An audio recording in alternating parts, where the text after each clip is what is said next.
Welcome everybody to monitoring your immunization submissions. I'm sure you guys have a lot of questions. I've spent up until the very last minute tweaking my slides, much to the consternation of the folks organizing the UC, but they let me get away with it a little bit. There probably will be adjustments to the final PDF in the app, probably. We'll see. Anyway, moving on. So today I'm going to try and show you some of the tools you can use to monitor your immunizations, and then also maybe how to fix them. It is important to understand that every state registry has a unique interface, or their requirements are different. Either it's due to jurisdictional, rules, or the capabilities that they have with their, their system. So what I'm showing you here is trying to be very neutral as far as like a very generalized presentation for all the registries. But some of your state registries, accept new immunizations, and also updates if something changes, and deletes if like, oh, I didn't mean to put that record in there and I'm going to delete it. And some of them just want just the initial entry, and so I can't address everything in these slides, but after I get through with my presentation, we'll definitely have some questions. I can take questions. Also, you can email me too if you have questions, and the team. All right, so let's start with the tools. We have the Immunization Registry Response Viewer, which is available for most, but not all, of our connections. Texas and Georgia, off the top of my head, we don't have that ability because we can't transform their acknowledgement messages. And so in those cases, you won't be able to use this. But if you can use it, then other states send back different levels of information. Some of them will say, hey, we got your immunization, and that's all you hear. You don't know what they did with it, but at least you can prove that you submitted it because they said they received it. So this tool is useful in its very limited, various limited capabilities, depending on the kind of return message we get back. Okay. There's the EHR Administration Details Report, and I often, when I'm implementing new interfaces for practices, I try to steer everybody to this report. It's in the report library in the EHR, and you can sometimes it's helpful just to make one specifically for the person that's in charge of making sure the immunizations go out, just so they can confirm that the immunizations that were administered at the very least have the VFC status and the route and site and the lot number and all that stuff. Very handy report. And then we have the CDC code sets that are available online. Of course, the long string for the URL is hard to memorize, so these slides will have bookmarks to those code sets. Those code sets are used in the electronic messages that are sent over and are helpful for you to understand some of the responses you may be getting back, but also help you when you're getting new immunizations and selecting the right NDC code and CVX code and MVX code and all those other weird three-letter names out there. So let's start with the Immunization Registry Response Viewer. You can find that in the tools. You may notice that this menu is a little longer now, so this is an old screenshot. But, oh, does this have a pointer? Ooh, yes, it does. So, I wish my cat was here. So we have the Immunization Registry Response Viewer. It's down here now because this list has gotten quite long. And, but you can go here, and you can go here anytime, but you may or may not see anything because, it depends on what your registry sends back. But you can go there to find that. And once you get in there, you may find a long list of stuff, or it might just appear blank. And if you have care centers, you'll see you can select a care center. But if you don't have a care center, you probably won't see that. You have also various filters. If you see nothing, like it's errors and warnings are set, and this is all blank, and you're like, great, I'm good. But you also might have one of those states that just sends a message back saying, we got it, and that's it.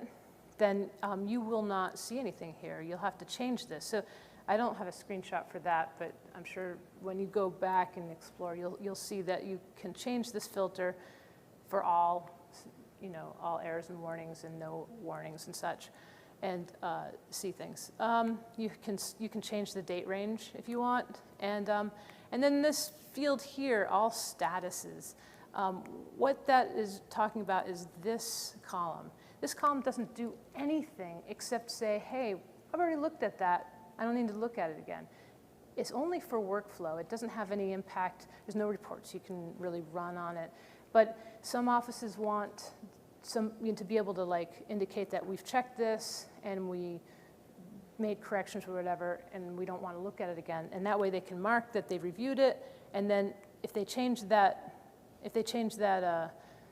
filter there to only show the ones that haven't been marked as reviewed, then they can just focus on the ones that they have reviewed. And you're not required to use this. This is just a helpful tool to help you organize the work that you may do to manage your immunizations. Yeah.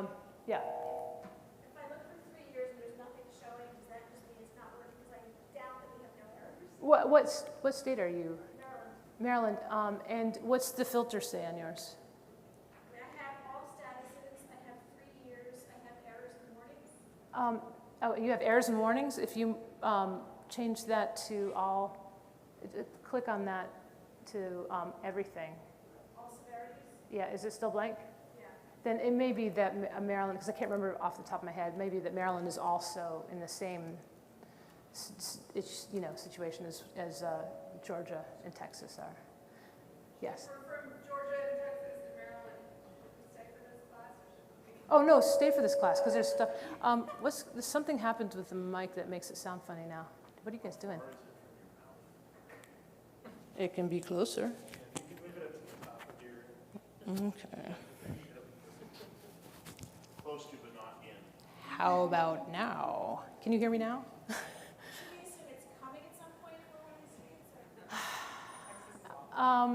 The registries are constantly evolving. That's very diplomatic. I try my best. I work with a lot of registries. I have to practice my diplomacy. It's constantly evolving. Standards are constantly evolving. It's a moving target for them and for EHRs and for everybody because things are changing and the requirements for each organization, whether it be the state registry, the CDC, the practices or the EHRs, even though we're all trying to do the same thing, we have different requirements set upon us. So it's I don't know what in particular the status is in Maryland, but I do know that nothing really stays still forever. So can only hope that response will be there. And for the people that are lucky enough to not be able to see any responses in here, you'll still have to run the reports in your, in your registry's portal.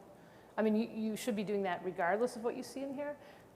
At the very least, this tool can just tell you that the immunizations were sent. And if you see that they're sent, but you don't see them in the registry, then you'll need to talk to the registry because they have them. If you normally see things in here and you don't see it was sent to the registry, then let us know because something happened between here and there. All right. Is this still too close? I don't know how these things work. I could never be a rock star. I'll be messing up all the technology. All right, so when you get into this and you have more than just, hey, we got your message, you can actually see some details. Now this is pulled straight from, I'm just moving around too much.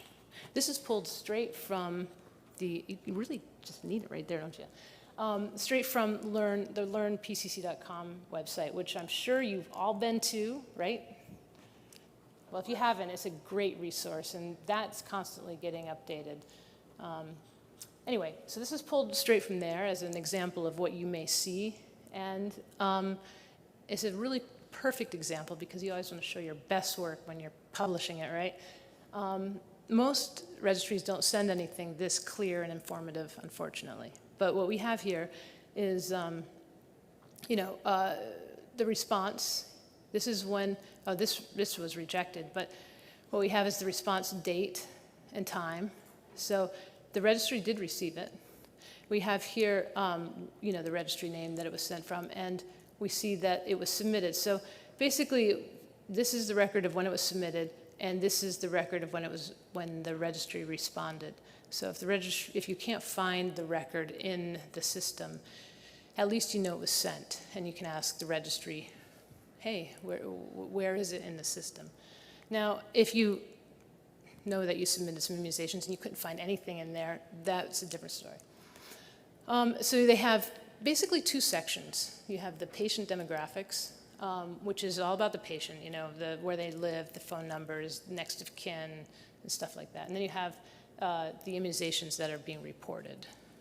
In this case, we see a couple of issues here. The production indicator, which translates into that share with registry field that you may see in the EHR. Some states require it, some states don't care. They all do different things with it, but that protection indicator in this case is saying that the consent was missing. Now, I know folks from MTRAC are here, and consent means an entirely wildly different thing, and Texas consent doesn't have anything to do with that protection indicator, but if you're in my MTRAC roundtable, you know that. And then we have information about the immunizations. In this case, the immunization was rejected. The record was rejected because there was some missing information here. I have a feeling they did tweak this slide. Like I said, this was coming right off of the Learn article. But there's reasons why things would get rejected. This one was rejected. Let's see. Lot number was missing. If you're missing a lot number, you end up missing a lot of other things too, because as you may have seen in the Vaccine Lot Manager tool, with every lot number, you have the manufacturer, the expiration date, the funding source. If you don't select that lot number, guess what also doesn't get sent to the registry? All those other fun details. So it's a big, big error, and they usually will just reject it wholesale. And then you have a couple options like, to view the full report. And if you're really curious about what's going on, you can open the chart and look into the chart to see, what was going on there. And if you mark this as reviewed by, then remember in that big screen where all the green check marks, that'll put that green check mark there. Now, this is more of a real-world response. And it's extremely clear in when they responded and when it was submitted. Unfortunately, all the rest of the stuff probably doesn't mean much to you. So I'm hoping that I can at least give you all some insight as to some of the random languages that they throw in here. All right, so we have real-world responses from the registry. We have the NK1 segment, in this case, is the responsible party. Kind of translates to the personal contacts that you see in the EHR. RXA 17 is an example of the manufacturer code.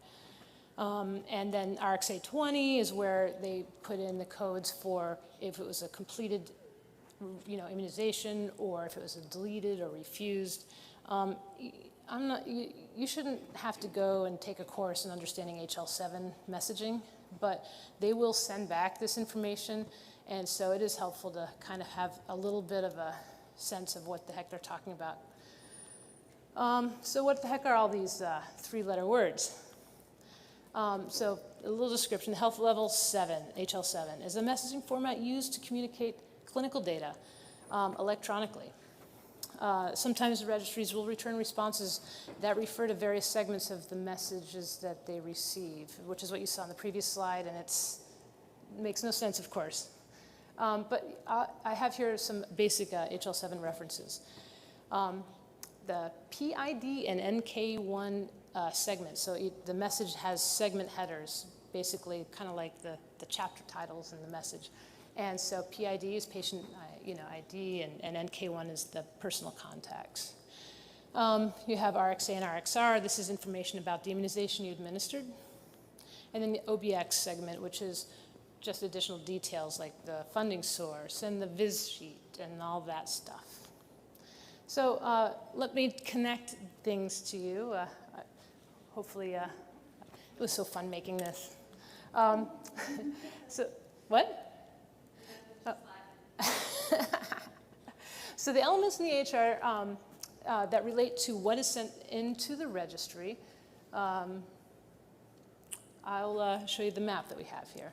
So for demographics, you have the PID segment, which you may see in some of your errors, which mean nothing to you, but they contain things like patient's name, date of birth, sex, race, ethnicity, the patient's custodial accounts, address, phone, and email. And that's coming from the custodial account, which has those 4 phone number fields. And just to give you a background, the way that works is if you have a phone number in any of those fields, it will choose the first phone number at the top of that list and send it over.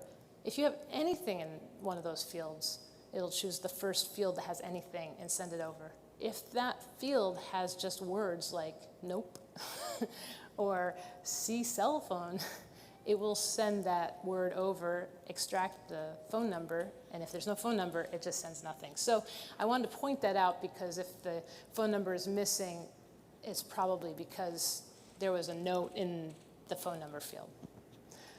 The PD1 segment, some registries use this and some registries don't. But it's where that share with registry information is sent. It's also where the preferred contact method, a lot of the registries don't really use it too much, but if you're a state like California does, where you want to indicate, like, give them a call or an email or whatever, that goes on that segment. Also, the patient's immunization registry status, which we talked about a lot in earlier this week. In one of the roundtables, that registries really want to know if that patient is still part of your practice and participating with the registry. Of course, if they aren't, you're not going to send immunizations about them. So even if you mark that, the registry won't get it because you're not sending anything to them. So that's another long story, but that's where that would go. And then you have your next of kin segment, the NK1 segment, and that comes from the personal contacts listed in the patient, which is why when I'm bringing people on board, I have to make sure that they have personal contacts because most of the registries require additional contacts and have that segment. All right, so this is a little map here of the PID segment and all the fields that go in that segment. And then the PD1 segment, this is the Immunization Registry Communication Preferences. These are the 3 elements that are sent over there. If you may see nothing, depending on your state, or you may see 1 or all 3 of them. Some states require mother's maiden name to be available, but if you're a state that doesn't, then you may not see this field. But if you need to, let us know, we can make that available. Yeah. Any questions on the demographics, and other important fields that you want to make sure are complete, if at all possible? I will say that since COVID, race and ethnicity has become more of a requirement and less of an option, and that's by the CDC in particular for the COVID vaccine. So a lot of the states have changed some of their requirements and submission of their messages, and allow the prefers not to answer be translated into something that's meaningful, so it's not just empty. So at least because answering these questions is entirely optional to the patient, so you need to be able to communicate that you've asked, and that's the best that they can do. So if you don't know, you can select prefers not to answer, and most of the states do have an option for that. And then some additional stuff. This is also in the PID segment here. We have our home account. So it's the home account. So if the patient has two accounts, the billing account and the home account, the contact information, of course, comes from the home account because that's where the patient lives. And then we have personal contacts. That has its own segment, and it will send all the personal contacts. If you have 10 personal contacts, mom, dad, aunt, uncle, grandma, babysitter, whatever, it'll send it. And these fields along with it. A lot of the registries only accept certain types of relationships. So if you send personal contacts and one of them's like, great-great-grandma, and that's not on their list of, contact relationship types, they may send you a warning. It's acceptable. It's just as long as some of those contacts have, real, mom, dad, or guardian, that's fine. Now, moving on to the immunization part of those messages, we have ORC segments, and that's where the provider of the appointment and the provider that made the order, that pressed the button that said the ordering, that's where that information goes. Lately, registries have been requiring more information, like they want the NPI number of the provider of the visit and the provider who pressed the button. And that provider of the visit might be the flu clinic doctor.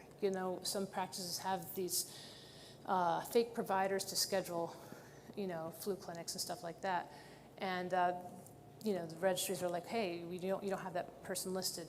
You can use the type 2 NPI number, that's the organizational NPI that you use for billing, for the provider of the visit in the practice management part of the system. And then for the person that presses a button, that may be the doctor, that may be the nurse, that may be the MA, whoever is pressing that button. If that person doesn't have an NPI number because they're, MAs or whoever don't generally have their own NPI, go ahead and enter their type 2 NPI in the EHR under their user admin, and that will help those errors. Now, if you're not seeing those types of errors, don't worry about it. But if you are, and you see a response that says, hey, the ORC segment, blah, blah, blah, blah, blah, that's probably where that's coming from. Romney, we have a question from the web. Yeah.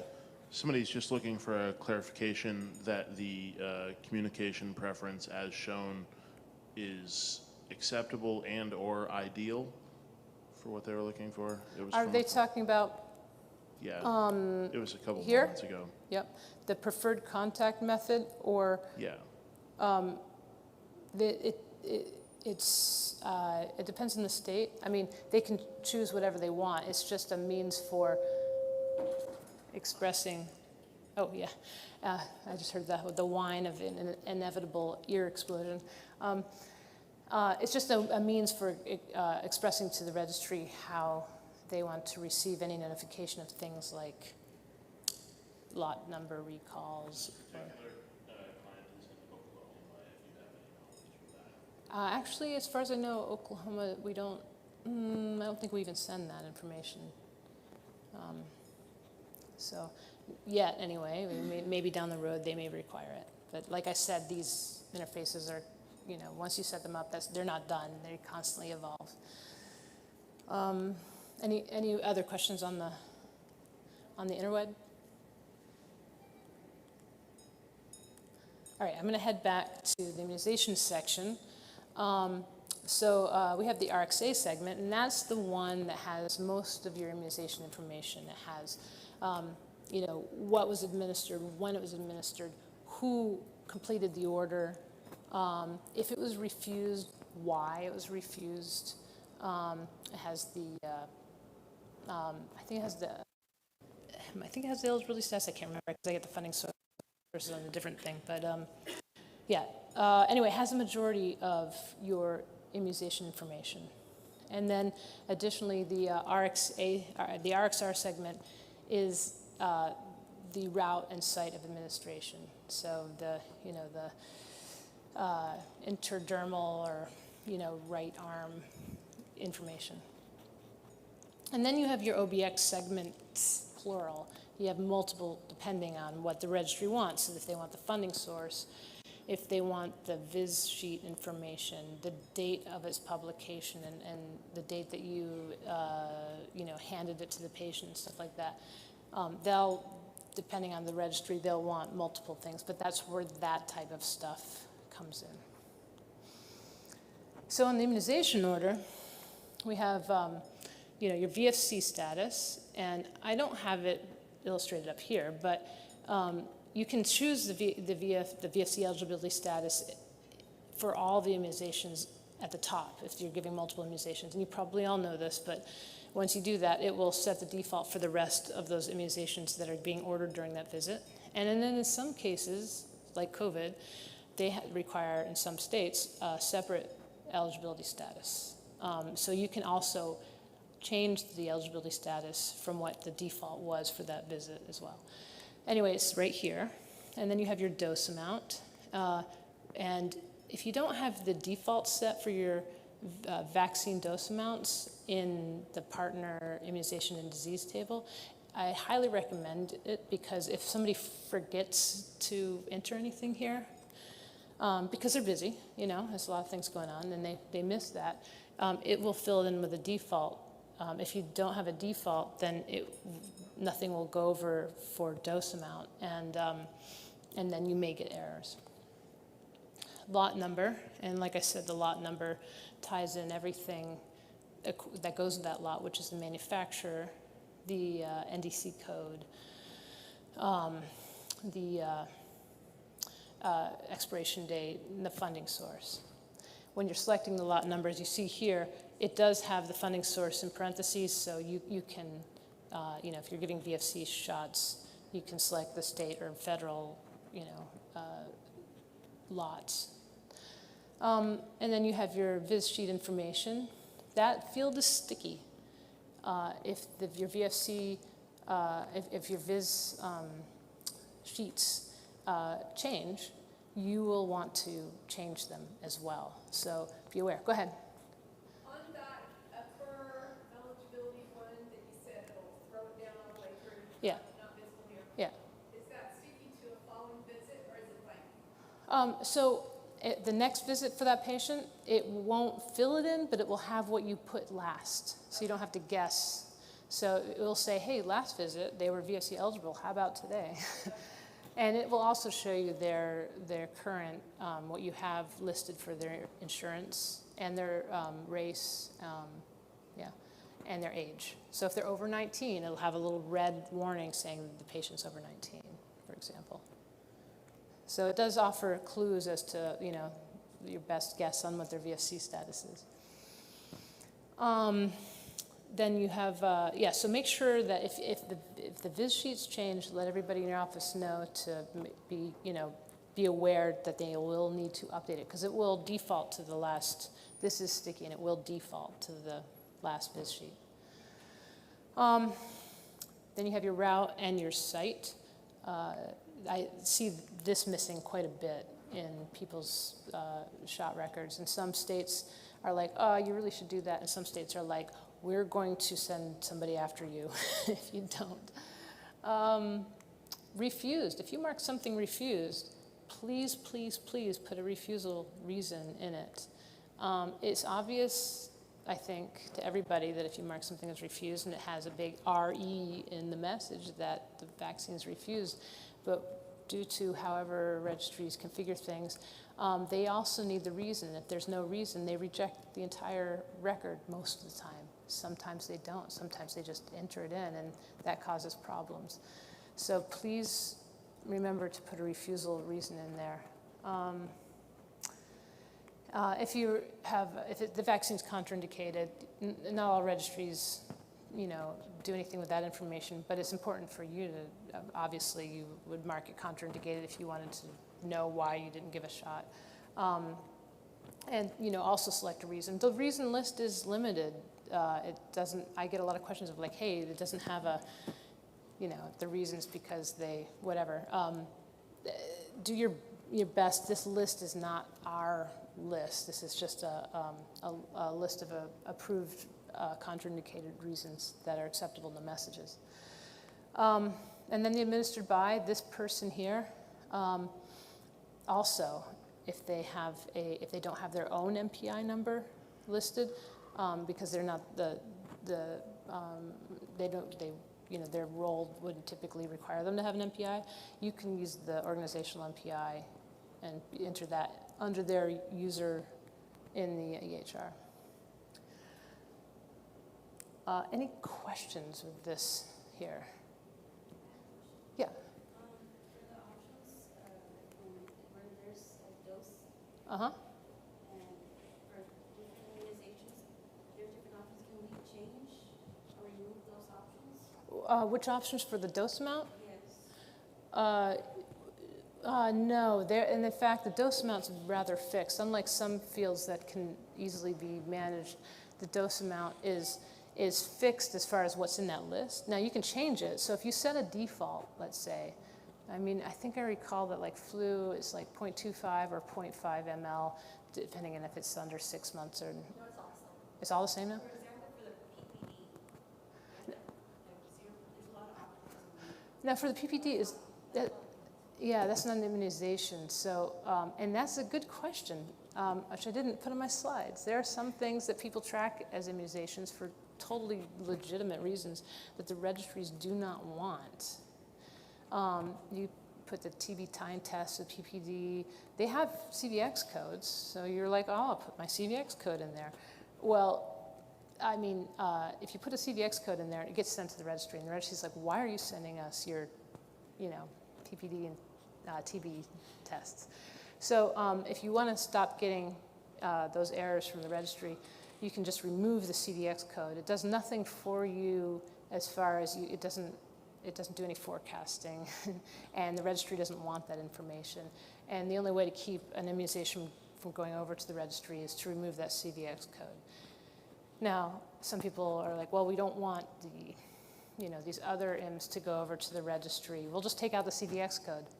Well, if it's an actual immunization that you want to be able to forecast on, you do need to keep that CVX code in there because the CVX codes are used for forecasting. And, Do you order the PPD as an immunization? Like when they want to bring up immunization, it pops up there.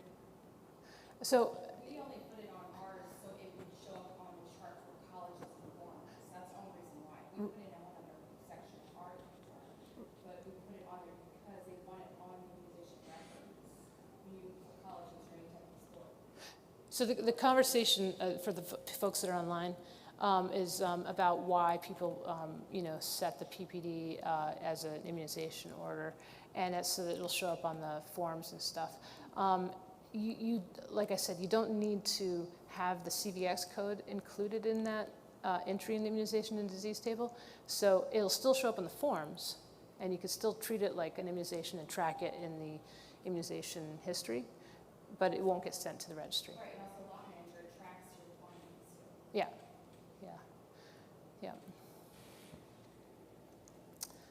All right, so we have the different fields. So we have our RXA segments. We have the dose amount and administered by. We have our RXR, which is the, where it was administered on the body. The VIS sheet and the VFC eligibility status, which is in the OBX segment. Though I might be incorrect, that might be on the RXA segment, so stay tuned. I may be correcting these slides. It was last minute adjustments here. And then my overall guidance here is your lot number ties all the details of that information, the manufacturer, the NDC code, the expiration date, the funding source, to this order.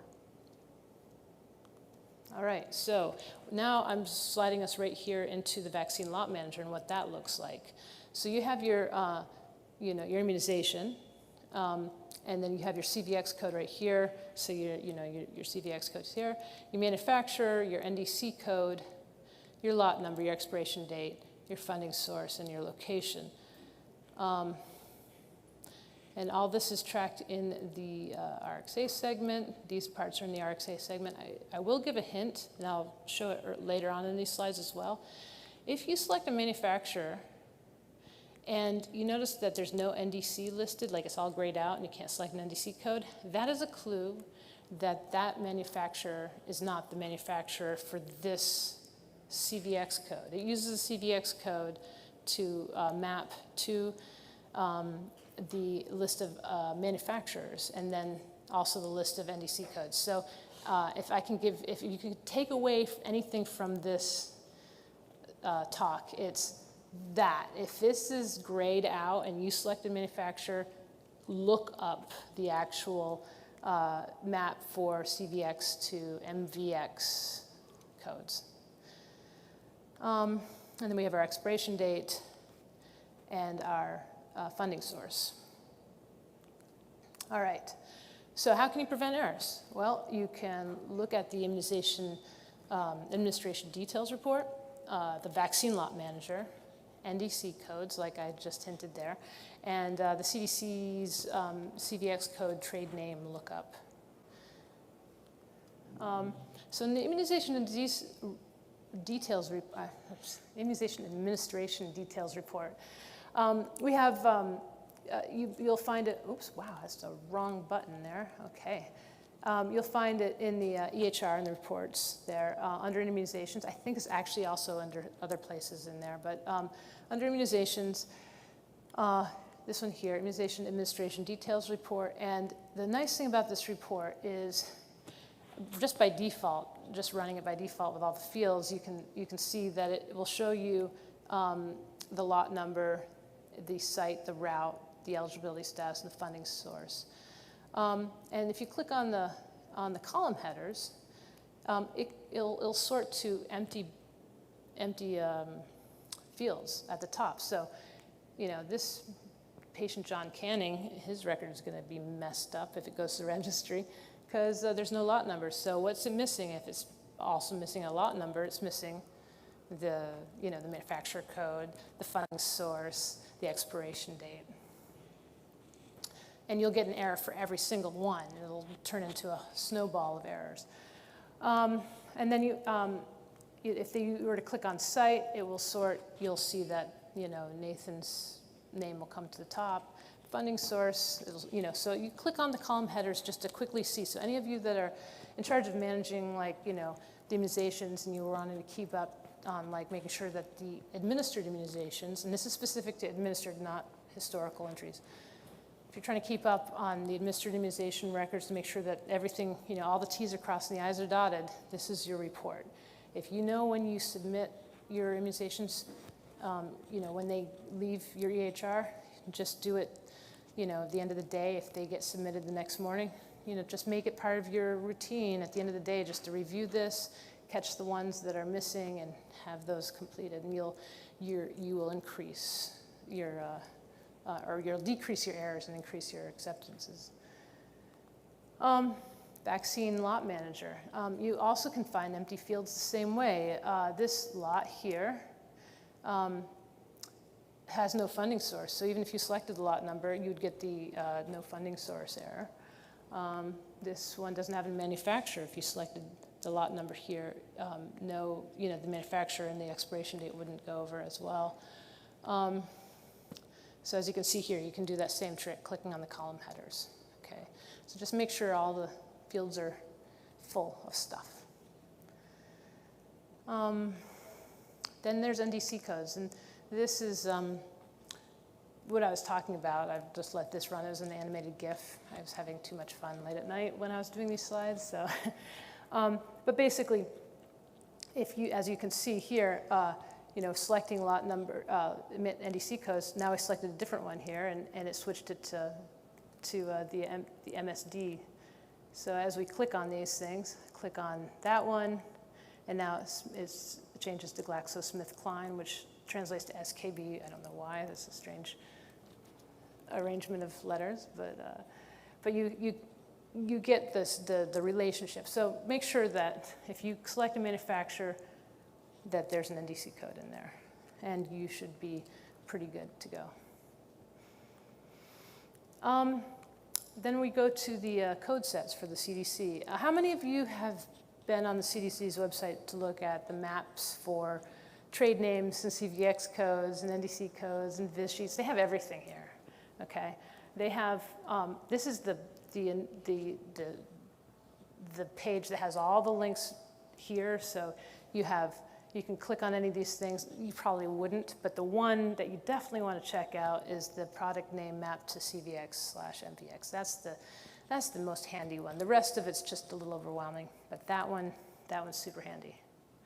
And what that looks like when we go to that page is you have your, like here we have, I don't know, I know folks in Texas have experienced this, and maybe some other places as well. There's a new MMR vaccine, Pyrrhix, by GlaxoSmithKline, and when that was introduced, the registries, who are not used to changing manufacturers for MMR, because that's always been the same for 100 bazillion years, they're like, oh, we're going to change our system and accept, the Pyrrhix vaccine. Well, when they did that, they disabled the good old Merck flavor of vaccine, and then everybody's getting errors but still everybody's giving Merck, so all these errors are coming through and everybody's pulling their hair out. Anyway, here is your mapping. So you can look up your CVX code, your name, your manufacturer code, and the manufacturer name, because the codes, as you can see, don't really always translate to the actual name. For flu, and COVID, you have a zillion CVX codes for essentially the same type of vaccine. Not exact type, otherwise they wouldn't have so many different flavors of it. But this will help you a lot with trying to, figure out what you're going to put in your system here.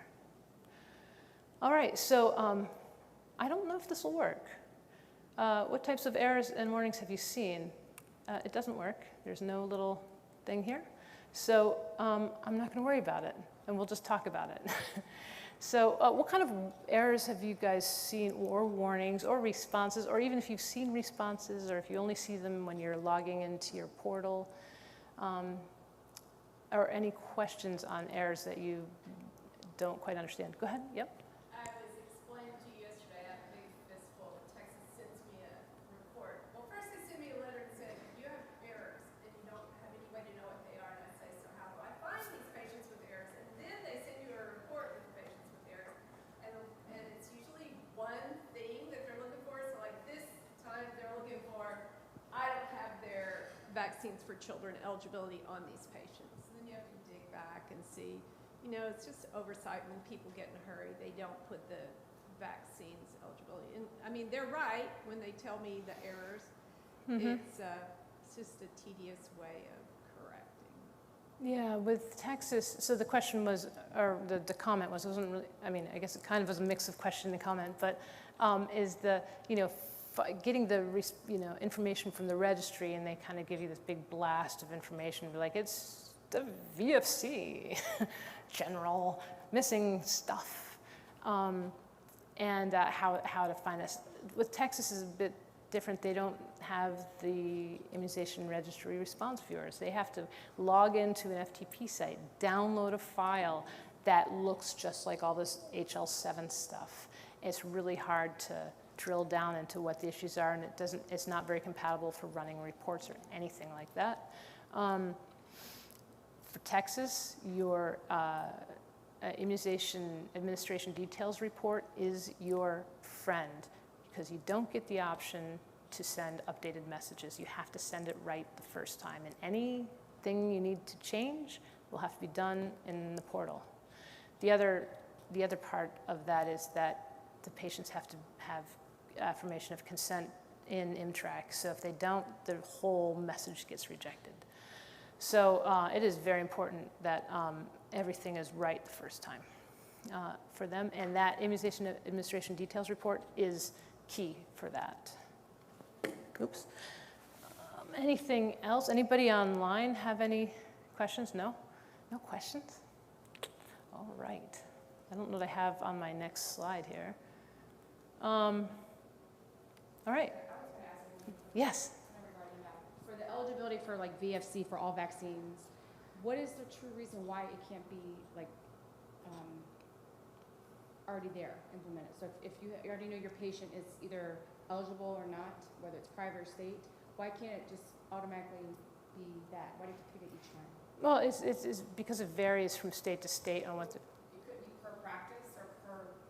I think the state of Texas requires that you check their eligibility every time they come into the office. So if it doesn't change, why would you have to remember each time? because it could change, and they could turn 19, or they could. Are you perhaps like maybe the question might be, why can't this, since the system's smart? Yeah, if the system's smart enough to say what we chose last time, and is smart enough to say this is what their insurance is, and this is what their race is, and this is what their age is, why can't it select it automatically? They check them at the front. It's already in the system prior to them coming back.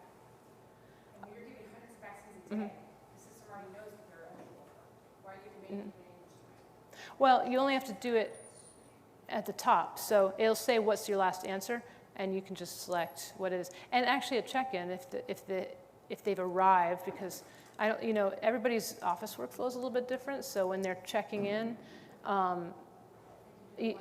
yeah, they could click that, what their VFC status is, so that when the orders happen, it will use whatever is selected there. So they could probably do that check-in. So that component can be put into Jefferson No, now?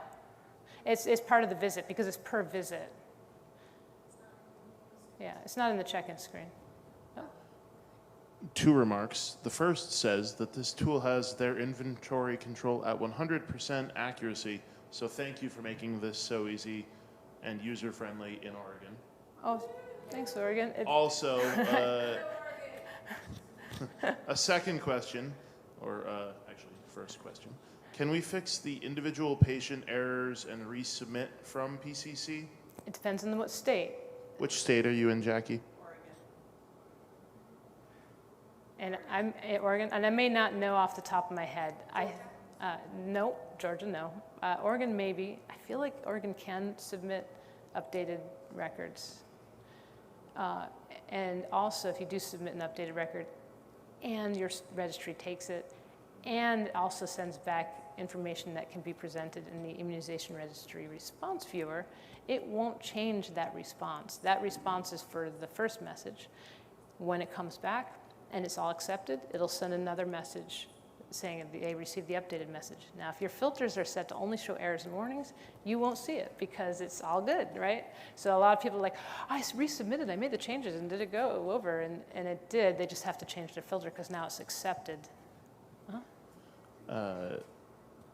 The Oklahoma viewer asks, my response viewer has several errors. Is this something that is monitored by PCC to see if there is something that needs to be worried about or corrected or actioned on? The Immunization Registry Response Viewer it should be monitored by the practice. And then if there's any issues that are, you may get lots of warnings, right? That are typical warnings like, you didn't do something, maybe the email address was incorrectly formatted. It's not the end of the world, they accept it. Versus something like, we don't recognize your MMR vaccine that is, the non-Priorix. We need to know about that. But we don't monitor those responses explicitly. That's on the practice. We do monitor the transmission, however, though. So if suddenly the connection was broken and everything was getting, like the whole message was getting rejected, we monitor that, and then we will resubmit everything that didn't go over. So I don't know if that answers the question, but as far as the the quality of the completeness of the records, that's on the practice to monitor. There's no automatic monitoring on that. But as far as the transmission of the records, we do see that. Mm-hmm. Hi, I'm noticing for the first time, when we click on an administer vaccine for an oral vaccine, for room Yeah, so the question was, when you're selecting a vaccine that's an oral a vaccine, then there's no site to select. Some registries do want the site. Not many. I think North Carolina does, Texas does, but not everybody. Most of the states don't require the site, just the route, because I don't know how many mouths you can have, but it's, you know, that those things have changed recently, actually, for Texas and North Carolina. But if you don't have it and you're not getting errors, you're fine. Oh, yeah, okay. I don't think you would, but yeah. But if you do, let us know. We can get that in there. Uh-huh. This client is seeing predominantly illogical value errors, and they are hoping you can clarify what that means. Is there any other information besides illogical? I don't mean to sound like I Spock, believe the but- direct quote is illogical value. Okay. We'd have to see what that logical value is linked to. If the logical value is, you know, manufacturer code, CVX code, or, you know, the link between the CVX and the manufacturer. So probably submitting to support@pcc.com and getting to your team would be the best action from there. Absolutely, Okay. absolutely. Yep. So I want to make sure everybody knows about that Immunization Administration Details Report. Please try it out. You can also add to that the race and ethnicity, because that's become very important and key. And when you do add that to that report, you'll also have to enable it to be viewed, because for whatever reason it defaults to not even showing you, even if you've added it to the report in your custom report. But you can add it, so that way you can just make sure that everything is in there for your administered immunizations. These slides are available for download, so if you have questions on, you know, which foot bone connects to which leg bone, it'll be in there. And then, you know, understanding the CVX, MVX, NDC relationship. Each CVX code can link to a couple of MVX codes, and the NDC codes can help you, you know, figure out which one it is. So if you have a scanner, awesome, use it. It's great. I know sometimes people struggle with scanners for the administered part, you know, where they don't have enough scanners to go around, or they're funky little scanners that aren't working right. But you can use it for your inventory at the very least, just to make sure you've got the right manufacturer code and stuff. And if you can use it as you're administering the vaccines too, that's also an added bonus.